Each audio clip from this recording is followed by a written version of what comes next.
E quando a gente fala no artigo 5º que cessa a incapacidade relativa aos 18 anos, né? O legislador fala assim: a menoridade cessa aos 18 anos completos quando a pessoa fica habilitada à prática de todos os atos da vida civil.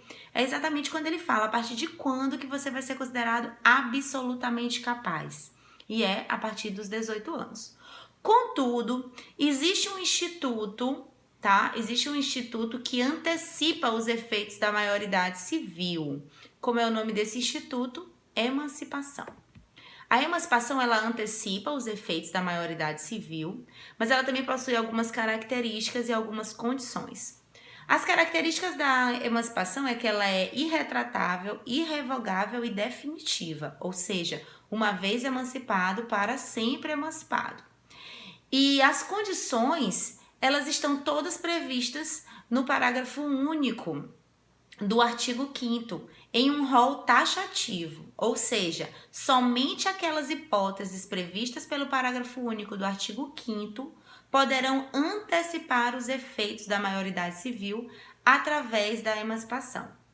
Lembrando que antecipar os efeitos da maioridade civil em nada significa antecipar os efeitos da maioridade penal, tá? Então, se você é emancipado, você tem os efeitos da maioridade civil antecipados, mas se você comete algum crime, você não pode ser punido como se você fosse maior de idade, tá? Por quê? Porque a maioridade penal, ela não tem relação com a maioridade civil.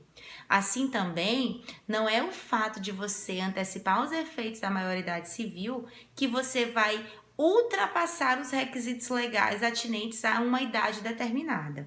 Como assim, Rayana? Simples. Nós sabemos que para você tirar a carteira de habilitação, a legislação exige uma idade e não uma maioridade civil. Então, a exigência da lei é que você tenha 18 anos e não que você seja civilmente maior, que você tenha alcançado a maioridade civil. Então, você até pode ser emancipado e ter os efeitos da sua maioridade civil antecipados, mas isso não vai lhe autorizar a tirar a carteira de habilitação. Por quê? Porque para tirar a carteira de habilitação é necessário que você tenha 18 anos. E 18 anos você só consegue naquela idade, naquela data específica, independentemente se você já antecipou ou não a sua maioridade civil. Da mesma forma se dá com relação a concursos públicos. Quando o concurso público, no edital, exige uma idade pré-determinada, 18 anos para exercício do cargo, pronto. É 18 anos e pronto. Não interessa se você teve a maioridade civil antecipada por efeitos da emancipação. Agora, se no concurso, no edital do concurso, estiver prevista a maioridade civil, aí sim, a emancipação ela é suficiente para conseguir esse efeito. E quais são as hipóteses que o legislador nos traz para essa maioridade civil, essa emancipação? Primeiro deles é pelo casamento. E é interessante que há muito tempo as pessoas casavam com 13, 14, 15 anos. Hoje, eles até podem, sei lá, por uma situação fática, se casarem, ou melhor, conviverem maritalmente nessa idade. Apesar de que isso também pode configurar crime, né? Mas não é o objeto da nossa aula de hoje. Contudo, enquanto instituto civil, que é o casamento, existe uma maioridade núbil. Ou seja, qual é a maioridade? A partir de quando que você pode se casar? De acordo com a lei, é a partir dos 16 anos. Então, acaba que coincide esse período. E lembrando que o casamento, ele tem como consequência a antecipação da maioridade civil por emancipação, mas ele não é um requisito, ou seja, você não precisa primeiro ser emancipado para depois se casar, não. Você casa e, como consequência, se você não tiver 18 anos, você vai estar emancipado. Então, casou com 17 anos, emancipou após o casamento, é uma consequência do casamento. Outra possibilidade é pela concessão dos pais, é o que a gente chama de emancipação voluntária. Os pais vão lá, levam seu filho, vão ao cartório, produzem uma escritura pública de emancipação, e levam essa escritura para o registro civil, lá onde ele está registrado, aquele filho. Então, pronto. Desde que ele tenha 16 anos completos, tá? Para que alguém seja emancipado, tem que ter 16 anos completos. É requisito legal. E, professores, se o marido for viúvo, a mãe do menino não esteja mais vivo, e aí? Aí, claro que basta que apenas um esteja presente. Mas, em regra geral, a emancipação voluntária, ela depende da manifestação de vontade através desse instrumento público, da manifestação de vontade dos genitores, ok? Outra possibilidade prevista aqui no parágrafo único do artigo 5º é pelo exercício de emprego público efetivo.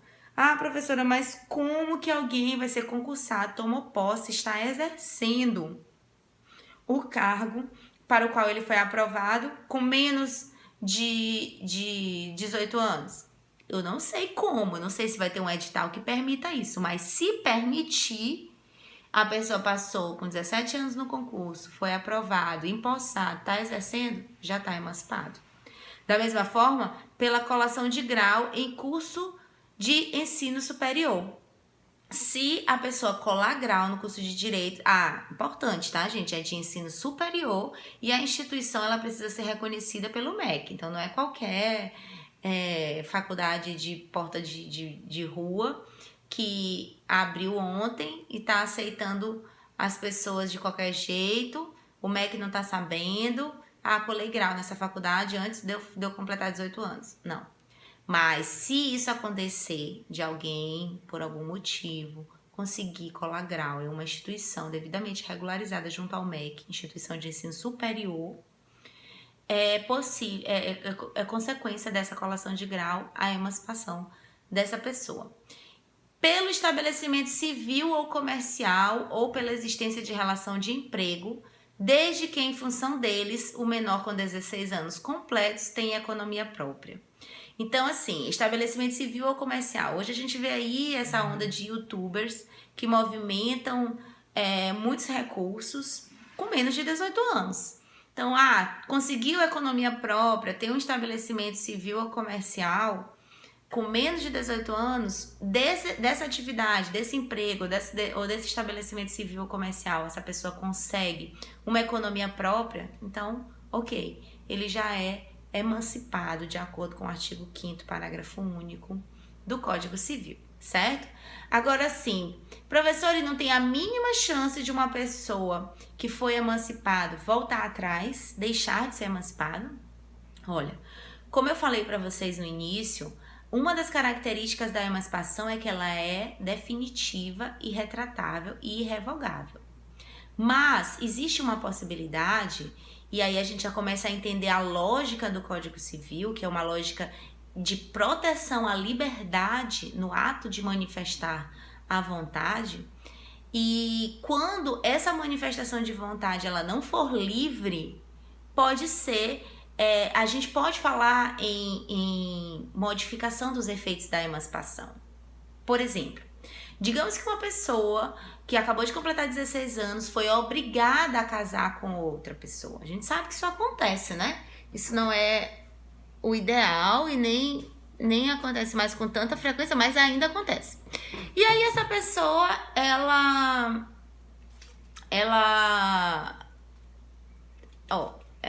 não teve a vontade de se casar, não foi livremente que ela se casou com aquela pessoa.